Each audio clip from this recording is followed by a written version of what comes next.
3 questions, Leo Tolstoy के द्वारा लिखा हुआ ये चैप्टर।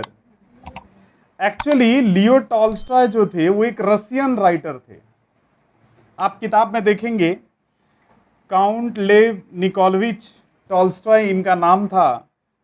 1828 में इनका जन्म हुआ था, मरे थे 1910 में। Was a Russian writer of world wide fame, विश्व प्रसिद्ध लेखक थे ये, माने पूरे संसार में फेमस थे। His novels are marked by sharp psychological insights and graphic description of reality. उनके जो नॉवेल्स थे वो बहुत ही साइकोलॉजिकल इंसाइट रखता था।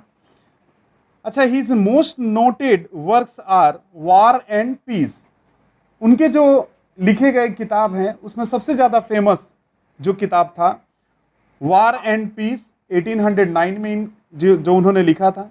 सेबास्टोपोल स्केचेज 1855 में, अन्ना कैरेनिना 1877 में। ये थोड़ा नाम जो है अजीबोगरीब लगेगा, बिकॉज क्या है, नाम रशियन नाम है, इसीलिए आपको थोड़ा सा अजीबोगरीब लगेगा। देखो, इंग्लैंड में हम लोग, माने इंग्लिश लैंग्वेज में हम लोग किंग बोलते हैं। क्या बोलते हैं, बोलो? किंग। ओके। अच्छा, इन्हीं को फ्रेंच लैंग्वेज में अगर बात कहोगे, फ्रेंच लैंग्वेज में, तो इनको हम लोग ड्यूक कहते हैं। किंग से किंगडम, ड्यूक से ड्यूकडम बनता है, ठीक है ना। और रशियन लैंग्वेज में इसी को जार बोलते हैं। लिखते टी से हैं, तसार, लेकिन तसार नहीं पढ़ेंगे, क्या पढ़ेंगे? जार। तो जार यानी कि राजा, और ये पूरे का मतलब क्या हुआ? राजा। ये रशियन कहानी है। एक बार रशिया के किसी जार यानी कि राजा के दिमाग में अचानक 3 सवाल आता है, 3 क्वेश्चन आता है, और राजा जो थे उन 3 सवालों का जवाब चाहते थे। फिर उन्होंने पूरे राज्य में अनाउंसमेंट कर दिया, कोई भी अगर उनके 3 सवालों का जवाब दे दे तो उनको वो पुरस्कार देंगे। जैसा कि होता है, राजा लोग अनाउंसमेंट कर देते हैं।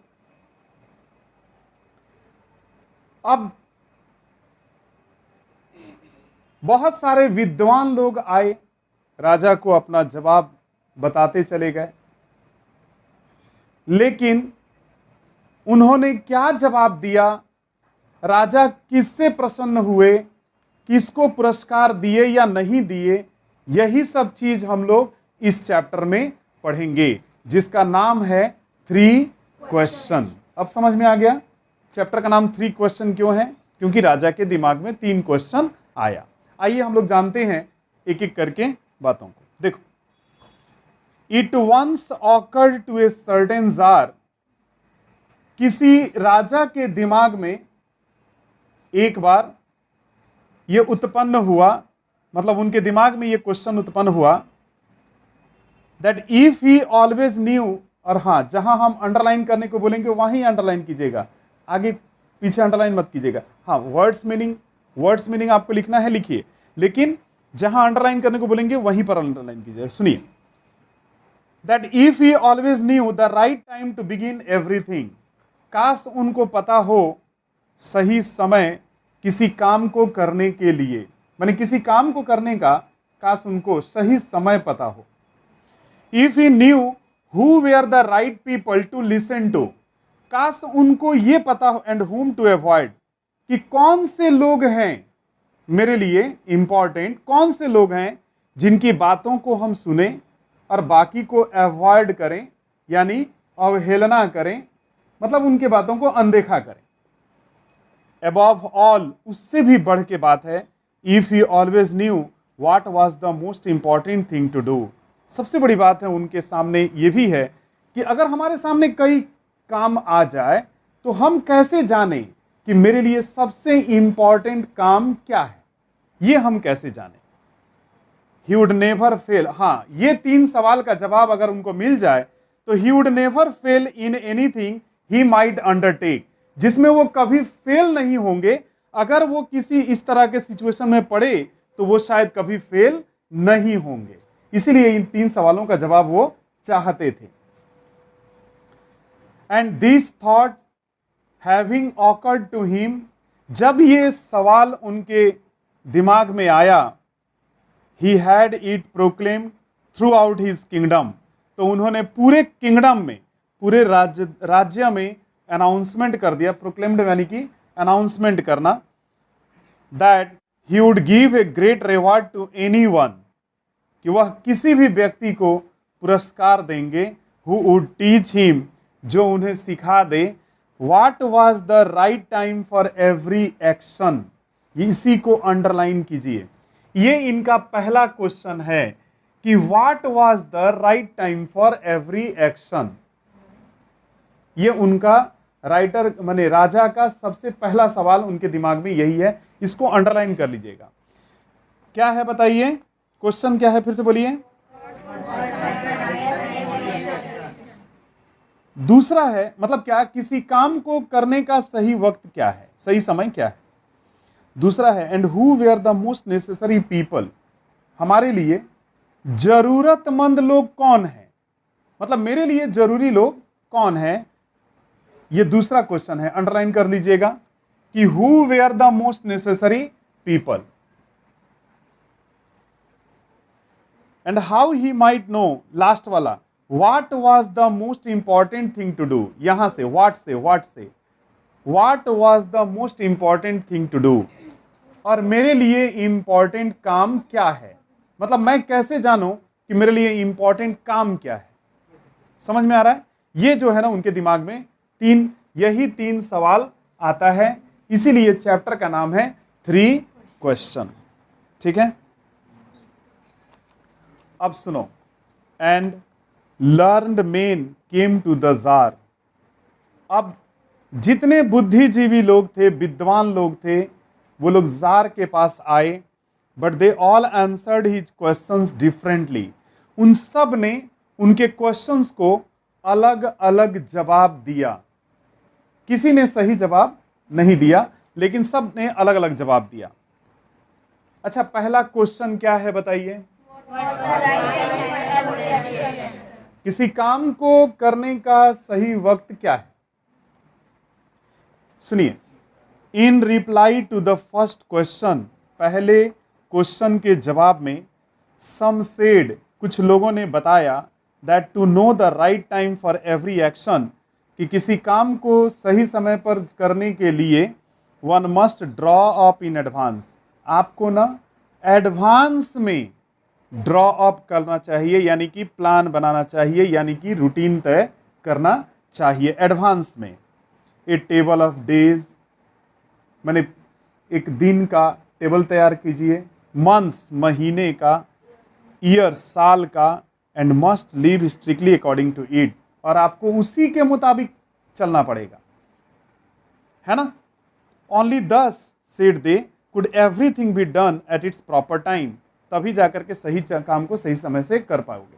मार्च में आपका एग्जाम है, मान लीजिए आपका 6 एग्जाम है मार्च में, आपको क्या करना पड़ेगा, अभी से पर डे क्या करना पड़ेगा, 1 घंटा आपको इंग्लिश के लिए या 1.5 घंटा देंगे हर रोज, और 1-1.5 घंटा आप हिंदी के लिए देंगे, उर्दू के लिए, बंगला के लिए, और हर रोज मतलब आज ही, मान लो आज तय कर लिया, फिर उसके बाद तुम किसी एक सब्जेक्ट को दे दिए 3 आज के दिन, कल फिर 3 अदर सब्जेक्ट्स को आप टाइम देंगे। तो ऐसे करके आपको तय करना पड़ेगा हर रोज का, फिर दिन का, महीने का, और पूरे साल का, और तब उसके मुताबिक आपको पढ़ाई करना पड़ेगा, तभी जाकर के आप क्या कर पाएंगे, एग्जाम्स को सही तरीके से अटेम्प्ट कर पाइएगा।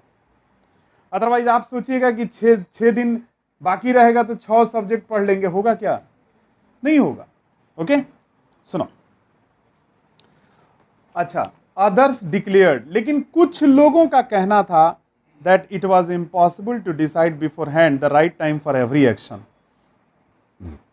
कुछ लोग कह रहे थे कि ये तो असंभव है कि आप पहले से कैसे डिसाइड कर सकते हैं किसी काम को सही समय पर करने के लिए। पहले से आप मार्च में क्या करना है आप अभी से कैसे डिसाइड कर सकते हैं? मार्च में तो कुछ भी हो सकता है। नहीं समझ में आ रहा है? But that not letting oneself be absorbed in idle pastimes. लेकिन हाँ, ऐसा भी नहीं है कि आपको वक्त को यूं ही गुजार देना है, ऐसे भी नहीं। आलस तरीके से जीवन को गुजार देना है, समय को गुजार देना है, ऐसे भी नहीं करना है। One should always attend to all that was going on. हाँ, आपके सामने कुछ भी आ रहा है, आप उसको अटेंड कीजिए। And then do what was most needful, और वही काम कीजिए जो उस समय जरूरतमंद हो। Others again said, however attentive the tsar might be to what was going on. कुछ लोगों ने कहा कि भले ही कितने भी जार जो है अटेंटिव हों, माने किसी काम को कर रहे हों, लेकिन it was impossible for one man to decide correctly the right time for every action. एक व्यक्ति के लिए ये इम्पॉसिबल है, असंभव है कि हर काम को आप करेक्टली डिसाइड कर लें करने के लिए। But that he should have a council of wise man. हाँ, आपको क्या करना पड़ेगा? विद्वान बुद्धिजीवी लोगों का एक मंत्री परिषद बनाना होगा, है ना? काउंसिल ऑफ वाइज मैन, उन लोगों को निर्धारित करना पड़ेगा, वो लोग डिसाइड करेंगे। Who would help him to fix the proper time for everything. वो लोग फिक्स करेंगे हर काम को करने के लिए। नहीं समझे? But then again other said, लेकिन कुछ लोगों ने कहा, there were some things which could not wait to be laid before a council.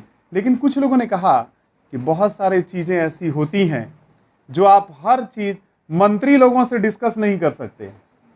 हर बात को थोड़ी डिस्कस किया जा सकता है, कभी कभी तो खुद से भी डिसीजन लेना पड़ता है। But about which one had to at once decide whether to undertake them और नॉट। कभी कभी हम लोगों को खुद डिसीजन लेना पड़ता है कि हमको काम करना है या नहीं। But in order to decide that one must know beforehand what was going to happen. लेकिन हाँ, डिसीजन लेने के पहले आपको ये जान के रखना पड़ेगा कि what was going to happen. कोई काम अगर कर रहे हो, कोई डिसीजन आपने लिया है, तो उसका क्या रिजल्ट होने वाला है, ये भी आपको पहले ही सोच के रखना पड़ेगा। ये नहीं कि कुछ भी डिसीजन ले लिए फिर पता चला पूरे समाज में बवाल हो गया, है ना? It is only magicians who know that. हाँ, केवल जादूगर लोग जो होते हैं उनको पता होता है कि रिजल्ट क्या होगा। And therefore in order to know the right time for every action, इसीलिए बेहतर होगा सही काम को जानने के लिए राजा को, माने कुछ लोगों ने सलाह दिया, राजा को वन मस्ट कंसल्ट मैजिशियन। उनको जाके किनसे मिलना चाहिए? जादूगर से मिलना चाहिए। सेकंड क्वेश्चन क्या है बताइए? Who were the most necessary people. मेरे लिए जरूरतमंद लोग कौन हैं? ये मैं कैसे डिसाइड करूं? राजा ने पूछा था। इक्वली, समान रूप से, इक्वली मतलब सिमिलरली, समान रूप से, वेरियस यानी कि different. Various were the answers of the second question. दूसरे क्वेश्चन का भी जवाब सबने अलग अलग दिया। सम सेड, कुछ लोगों ने कहा, the people the tsar most needed were his councillors, कि जिन लोगों की जरूरत राजा को है वो है उनके मंत्री परिषद, मंत्री लोग। अदर्स, अच्छा कुछ लोगों ने कहा कि नहीं, राजा को द प्रीस्ट की जरूरत है। प्रीस्ट, साधु महात्मा जो होते हैं, जो फादर नहीं होते, उनके फादर वगैरह जो होते हैं सब, वो उनकी जरूरत है। अदर्स, अच्छा कुछ लोगों ने कहा डॉक्टर्स, राजा को किसकी जरूरत है? डॉक्टर्स का। While some said the warriors were the most necessary, लेकिन कुछ लोगों ने कहा नहीं, योद्धा, वॉरियर्स माने होता है योद्धा, युद्ध लड़ने वाले राजा को चाहिए। ये था सेकंड क्वेश्चन का कुछ लोगों का जवाब। तीसरा क्वेश्चन क्या है बताइए? कि what was the most important thing to do, कि हमको, मेरे लिए सबसे इंपॉर्टेंट काम क्या है, मैं कौन सा काम इंपॉर्टेंट समझ के करूं। To the third question as to what was the most important occupation, तीसरा क्वेश्चन जो था कि कौन सा इंपॉर्टेंट काम है, सम रिप्लाइड, कुछ लोगों ने जवाब दिया, that the most important thing in the world was science, कि दुनिया में सबसे इंपॉर्टेंट काम क्या है, किस चीज के ऊपर है, साइंस के ऊपर। मतलब राजा को साइंस के ऊपर काम करना चाहिए। Others said it was skill in warfare. अच्छा, कुछ लोगों ने कहा कि नहीं, वॉरफेयर का ज्ञान लीजिए, युद्ध कला, युद्ध के बारे में कला सीखिए। And others again it was the religious worship. कुछ लोगों ने कहा नहीं, धार्मिक पूजा पाठ सीखिए। राजा ने बता दिया राजा को कि आपको ना रिलीजियस वर्शिप सीखना चाहिए, माने धार्मिक पूजा पाठ कैसे होता है उसके बारे में नॉलेज लेना चाहिए। लेकिन राइटर कहते हैं all the answers being different, सारे सवालों का जवाब अलग अलग था। The tsar agreed with none of them, tsar किसी से राजी नहीं होते हैं। And gave the reward to none, और वो किसी को कोई पुरस्कार नहीं देते हैं। But still wishing to find the right answer to his question, अभी भी वो चाह रहे थे अपने सवालों का सही जवाब। He decided to consult a hermit, जिसके लिए वो हर्मिट से कंसल्ट करना चाहते थे।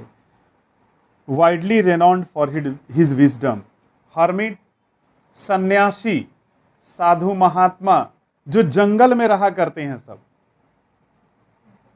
ठीक है ना, कहाँ रहते हैं, तो एक साधु थे कोई, मतलब उस वहां के, उसी से वो मिलना चाहते थे, हर्मिट से, जो कि मतलब कहाँ रहते, जो कि काफी मशहूर थे, रेनाउंड थे फॉर हिज विजडम, अपने बुद्धिमानी के लिए। लेकिन हर्मिट जो थे ना, वो एकदम साधारण लोगों से मिलते थे, साधारण लोगों से। वीआईपी कल्चर वहां नहीं था आजकल के बाबा जी लोगों की तरह नहीं, वहां एकदम साधारण लोग से वो मिलते थे। The hermit lived in a wood which he never quitted, hermit जो था ना, वो एक वुड में रहा करते थे, जंगल में, जिसे वो कभी छोड़कर नहीं निकलते थे। And he received none but common folk, वह किसी से नहीं मिलते थे, सिर्फ साधारण लोगों से मिलते थे। So the tsar put on a simple clothes, इसीलिए जार साधारण कपड़ा पहने। And before reaching the hermit cell, hermit के झोपड़ी के तक पहुंचने के पहले डिसमाउंटेड फ्रॉम हिज हॉर्स, वो अपने घोड़े से नीचे उतर गए। And living his bodyguard behind, और अपने बॉडीगार्ड को उन्होंने पीछे छोड़ा जंगल में। एंड वेंट ऑन अलोन, और वो अकेले चल दिए, किसके पास, हर्मिट के पास। कौन चला गया, राजा। समझ में आया?